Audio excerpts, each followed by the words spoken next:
Muchísimas gracias.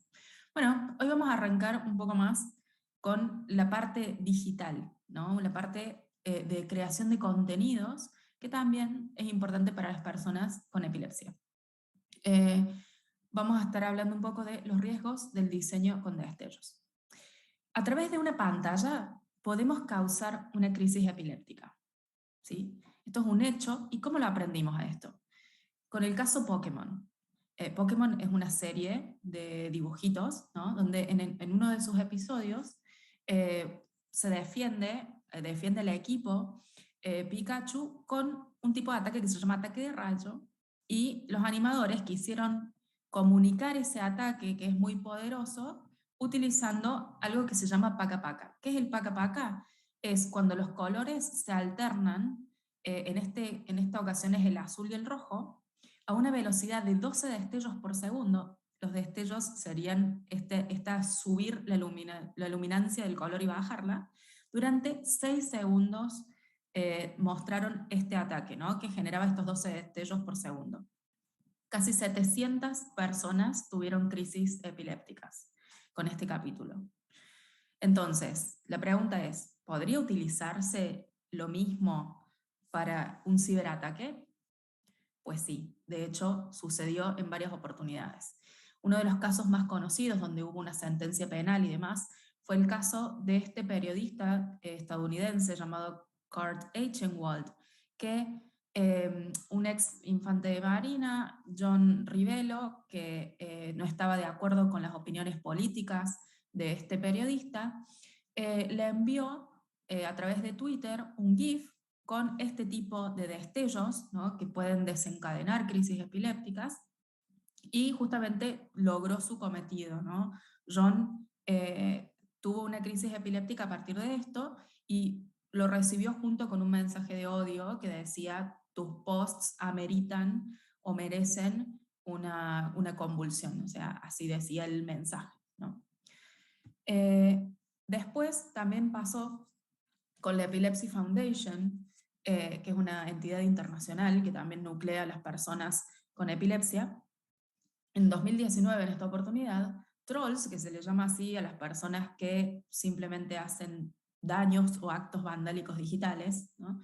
Enviaron videos e imágenes que tenían un contenido fotosensible a miles de seguidores de Twitter, ¿sí? De seguidores de la Epilepsy Foundation, en lo que fue un ciberataque masivo que lo que buscaba justamente era desencadenar también crisis epilépticas.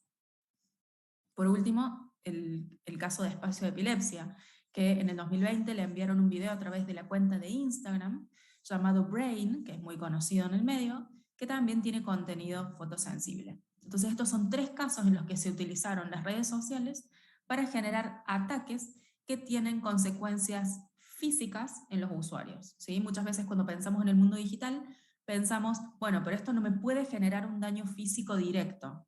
Y en cambio, con esto hemos descubierto que sí. Entonces, ¿la accesibilidad digital se ocupa de este tema? La W3C, que es un consorcio internacional que creó Internet, también dicta directrices para que Internet pueda ser universal, escalable y seguro. Sobre todo esto tercero, seguro. Entonces, lo que resolvió luego de esta situación que pasó con Pokémon fue crear una directriz que es la 2.3, que dice literalmente no diseñar contenido de una manera que se sepa que cause convulsiones, ¿sí? Recordemos que esto es viejo, ¿no? Estamos hablando de hace muchos años atrás. De hecho, para crear este criterio, se tomaron principios de transmisión de televisión que fueron proveídos por la BBC y se aplicó teniendo en cuenta que era lo mismo, no estamos hablando de los televisores viejos, los de tubo, los monitores de tubo, ¿sí? Y lo único que se tuvo en cuenta es que las distancias con los monitores iban a ser distintas, ¿sí? Y en base a esa información que se tenía en ese momento y al tipo de tecnología que utilizábamos en ese momento, se construyen estas directrices que son válidas hasta el día de hoy. Pero ¿qué pasa el día de hoy? Las nuevas tecnologías también implican nuevos riesgos. El 80% de la navegación actual es móvil, ¿sí? Lo hacemos con un celular, con una tablet, pero lo más importante es que ya no estamos frente a la computadora, lo cual implica que yo puedo tener una crisis epiléptica en cualquier lugar. ¿sí? Cruzando una calle, manejando un auto, aunque no debiera estar utilizándolo, al celular mientras que manejo, pero alguna gente usa el mapa para poder ubicarse y cosas así, lo cual eleva significativamente el riesgo que significa poder estar expuesto a este tipo de ataques. Entonces, nuevas soluciones también traen nuevos problemas. Lo que vamos a hacer ahora es analizar cuáles son las soluciones que ha propuesto hasta ahora la sociedad para este tipo de situaciones y por qué no son suficientes. La primera solución actual, y es la que más conocen todas las personas, es el disclaimer, que vendría a ser ese famoso texto que vemos cuando empieza una película, cuando empieza una serie o un juego, donde dice algunas de las secuencias o patrones de luces intermitentes pueden afectar a espectadores que tengan fotosensibilidad, ¿sí? Entonces, ¿qué pasa con los errores? ¿Qué es el principal error de este disclaimer? Acá en pantalla vemos el mismo mensaje en el capítulo de Pokémon, que fue el que desencadenó todas estas cosas, pero está en otro idioma, está en japonés, ¿sí? Entonces, el idioma puede ser una barrera para que yo entienda que ahí me está advirtiendo sobre un contenido que potencialmente puede hacerme daño. También puede pasar, sobre todo con el caso de Pokémon, que la mayoría de las personas que tuvieron episodios epilépticos fueron niños, es que pueden no saber leer o también no leer tan rápido. Puede suceder de repente que yo en ese momento en el que pusieron el aviso me distraje, fui a buscar algo, volví y tampoco me enteré de ese mensaje. También puedo no saber que tengo una condición relacionada a la fotosensibilidad. Muchas de las personas que suelen tener este tipo de crisis se enteran después de la primera crisis, ¿sí?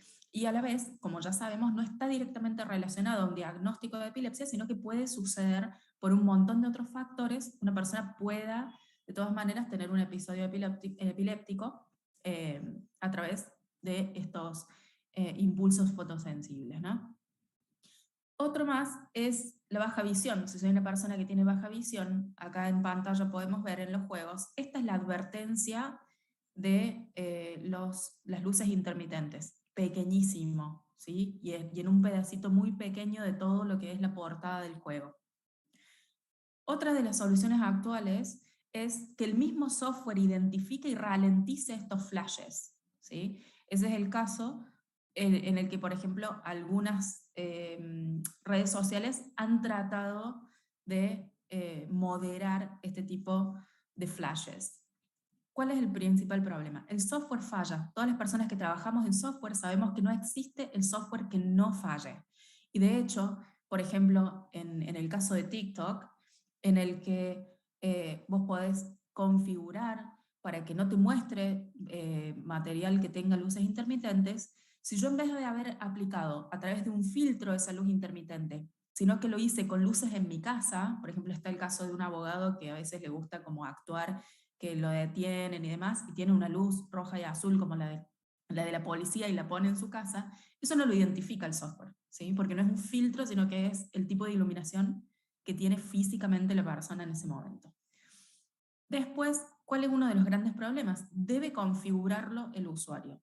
Y siempre que hay que configurar un software, eso tiene un nivel de complejidad que no todas las personas pueden hacer. De nuevo el mismo problema, ¿no? El idioma, no saber leer, si realmente sé que el contenido fotosensible puede afectarme. Todas estas cosas se acumulan, pero sobre todo que si yo, por ejemplo, soy usuaria de Twitter, tengo mi usuario y voy a configuración, lo configuro para que eso no aparezca, yo puedo igual consumir todo lo que hay en Twitter, lo mismo que todo lo que hay en TikTok, sin estar conectada a mi usuario, ¿no? Sin ser un usuario de esa red. Y la configuración depende del usuario. Eso significa que igual podría acceder a todo este tipo de contenido y estoy expuesta a todo este tipo de contenido, aunque quiera configurarlo en mi cuenta, porque igual sin estar conectada a mi cuenta voy a poder ver todo este contenido. ¿Cuál es el error común que tienen todas estas soluciones? Que excluyen a las personas usuarias. Acá les estoy mostrando en pantalla otro disclaimer, otro texto, ¿no?, típico de este tipo de contenidos, donde dice que este video ha sido identificado como potencialmente dañino para las personas con epilepsia, lo cual puede desencadenar crisis epilépticas. Y después dice, la discreción de quien lo ve es lo que importa, digamos, ¿no? Es lo que se aconseja, la discreción de los que lo ven. ¿Eso qué me está queriendo decir? Que si ocurre algo, si me ocurre algo físicamente, es mi responsabilidad. Y que la única manera que yo tengo de evitarlo es no acceder al contenido, ¿sí? Es quedar excluida de ese contenido. ¿Cuál es nuestra propuesta? Nuestra propuesta es, como todas cosas que nosotros queremos cambiar, educar. Hay que educar a los creadores de contenido, a los diseñadores y a otros profesionales que son responsables de crear contenido, que esto es potencialmente dañino para las personas y que pueden crear nuevas maneras de expresar lo mismo. No hace falta que para poder expresar el poder de un ataque tengan que hacer destellos intermitentes azules y rojos a ese nivel, que encuentren otras maneras de comunicar lo mismo. También podemos desarrollar herramientas que sean subsidiarias. Esto es lo que estoy diciendo, sí, se puede desarrollar un software que ralentice, que filtre, pero esto tiene que ser subsidiario, secundario, y tiene que ver con las plataformas donde los usuarios pueden cargar contenido, porque pueden pasar estos ataques. Entonces, en ese caso, es importante que podamos, ahí sí, tener esta conducta de arreglarlo después, ¿no? De decir, bueno, si alguien traspasa este límite y lo hace a propósito, yo tengo una herramienta para tratar de evitar que eso pueda ser reproducido. Y por otro lado, que las plataformas donde este contenido se suba sean responsables de esa peligrosidad, ¿sí? Y que tomen medidas para desalentar el contenido. En redes sociales, vamos a ver, por ejemplo, Instagram, siempre hay un algoritmo, todos lo llaman el algoritmo, que hace que se muestre más tu contenido o no. Y todas las personas que hacen contenido quieren que su contenido sea visto por la mayor cantidad de usuarios posible. Entonces, eso significa que Instagram tiene una manera de alentar cierto tipo de contenido que quiere que esté en su red social y desalentar otro tipo de contenido que no quiere que esté en su red social. Entonces, ellos pueden tomar medidas para desalentar la creación de contenido con este tipo de destellos. Lo más importante es difundir esta información. Hay que abrir el debate para que no sigamos aceptando como una solución válida una medida que vulnera los derechos humanos de millones de personas, que es quedar excluidos del contenido y naturalizar que en nuestra sociedad algunas personas tienen derecho a acceder a cierto contenido y otras personas no, ¿sí? Este tipo de limitantes no pueden ser considerados una solución. Tenemos que poner límites y detener esta naturalización de la exclusión de las personas con epilepsia, y es nuestra obligación como seres humanos y es nuestro privilegio como diseñadores y como constructores del mundo digital. Muchísimas gracias.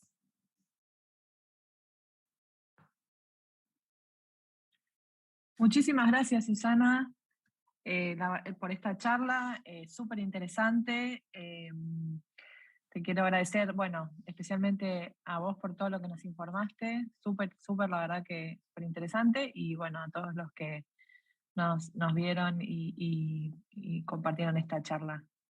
Bueno, muchas gracias a ustedes por Tenemos, invitarnos. ¿Sí? tenemos preguntas. Genial. Acá nos pregunta Rocío, o sea que en las fiestas pasa lo mismo, los juegos de luces que hacen te pueden hacer mal también. Sí, sí, eso puede pasar en cualquier situación, ¿no? Por eso hay muchas personas con epilepsia que no van o que cuando van están atentas a este tipo de situaciones. También hay personas que tienen muy agravado esta fotosensibilidad de manera que directamente no pueden arriesgarse a ningún tipo de contenido, sobre todo los relacionados a videojuegos. Entonces directamente nunca jugaron un videojuego, por ejemplo. Ok, o sea, también, digamos, las plays y todo, digamos, aunque ahora hay la tecnología, la Play 5 y todo eso Sí, también puede claro, desencadenar. puede desencadenar, y algo que es muy positivo en ese ambiente es que a partir de este año se reguló y pasó a ser exigible por ley en Estados Unidos que los juegos deben cumplir también con reglas de accesibilidad, donde dentro de esa regla está esta regla de no generar contenido que pueda herir a personas con fotosensibilidad. Entonces, a partir de ahora van a tener que tener esto en cuenta. Hay un par de excepciones, que es cuando van a relanzar un juego que ya existe hace mucho tiempo, por ejemplo, no sé, el Mortal Kombat 10, ¿sí? Porque lo quieren rehacer, bueno, pueden estar exentos. Pero todos los juegos nuevos que se generen a partir de ahora en adelante tienen que cumplir con reglas de accesibilidad básicas y entre ellas esto, ¿no? No generar contenido que tenga destellos. Ok, bárbaro. Bueno, acá sigo con con preguntas y comentarios, ¿no? Siendo que vivimos en un mundo donde lo virtual es parte del cotidiano, ¿cómo hacemos que los niños que tienen epilepsia puedan disfrutar de esto sin perjudicarse y sin quedar excluidos? Nos Es pregunta que Agustín. justamente lo que necesitamos es un cambio estructural, cultural, que lo tienen que dar principalmente los creadores de contenido, ¿no? Porque nosotros podemos, como padres o como responsables o como tutores o como responsables de uno mismo, ¿no? Tratar de filtrar, hay configuraciones para que en los dispositivos nosotros podamos filtrar de alguna manera este tipo de contenido, para que cuando dejamos que los niños naveguen no vayan a estar expuestos a este tipo de material. Pero como dijimos recién en la charla, el software falla, puede pasar que igual terminen expuestos a este tipo de contenido. Entonces, lo que necesitamos hacer para erradicar de raíz este problema es contarle, hablarle a los diseñadores y a los creadores de contenido, que la mayoría no sabe que esto sucede, y decirles, aprendan a construir nuevas formas de comunicar lo mismo que no sean potencialmente dañinas. Hay esto va por mi parte, ¿no? Como mamá de un chico con epilepsia, hay una película de Disney, Los bueno, Increíbles, me parece. exacto, la 2, que antes de que comience está el cartel que dice que no es recomendable por los destellos de luces y bueno, yo en mi caso no se lo dejé ver y también en mi caso me pasó que tuve una crisis jugando a la Play. Ujú. Sí, también puede pasar. Fortnite era el juego, ¿no? Específicamente. Claro, también puede pasar que yo en mi casa no lo dejo ver, Los Increíbles 2, pero va a la casa de un amiguito y lo ve, Total, ¿sí? claro. Entonces, es como que hoy en día es muy difícil limitar el acceso al contenido por las personas. Por eso es tan importante levantar la mano en este aspecto, porque habíamos naturalizado completamente este tema de los mensajes, de decirte, vos no, porque esto te va a hacer daño, y si entras igual es tu responsabilidad. Y en realidad eso no es compatible con los más básicos derechos humanos, del derecho a la información, al acceso y a poder estar en igualdad de condiciones con el resto de las personas frente a los contenidos, ¿sí? Entonces, ya no más, y esto es lo que tratamos de propugnar, este trabajo lo hicimos con Ivana García justamente para RightsCon, que es una conferencia internacional de derechos humanos digitales, para empezar a ponerle un freno a la naturalización de un cartel que dice, si te hago daño es tu culpa y tu responsabilidad es que vos mismo no accedas a esto. Y no sé por qué la gente no se da cuenta que no puedes, si algo es exclusivo, si algo genera exclusión, no puede ser una solución. ¿Sí? Entonces, que haya Totalmente. una advertencia, bueno, está bien, pero que eso ya sea común, por ejemplo, cualquier película de Marvel que quieras ver, yo que soy bastante fanática de Marvel, la mayoría ya tiene puesto este tipo de advertencia. Y muchas veces es porque la presentación de Marvel tiene destellos. Y a veces durante toda la película no hay destellos que tengan esta cantidad, porque a la vez tienen que ser de colores en particular, con una velocidad en particular, ¿sí? No es que hay que abandonar los destellos de todo tipo todo el tiempo. Pero como los tienen en la presentación, ya cualquier película no puede ser consumida por una persona por la presentación, porque no cambian la presentación, ¿no? Entonces, y hay muchos otros que no tienen contenido que pueda llegar a generar crisis epilépticas, pero por las dudas lo ponen porque temen algún tipo de acción legal, sobre todo en Estados Unidos. Porque las acciones legales frenan cuando ponemos este tipo de advertencia. Y ahí es donde hay que dar el paso para decir, no es un cartel que dice, entonces no entres a ver y privarte del contenido, sino que es dejar de hacer contenido que genera exclusión. Súper claro, Susana, te agradecemos un montón, la verdad que, bueno, como en todas las charlas siempre queda mucho más para hablar y seguramente nos volveremos a conectar en Espacio Epilepsia, pero en otro espacio, para seguir porque súper interesante. Te Bueno, muchas agradecemos un gracias. montón, agradecemos a todos los que se conectaron y bueno, nos vemos. Bueno.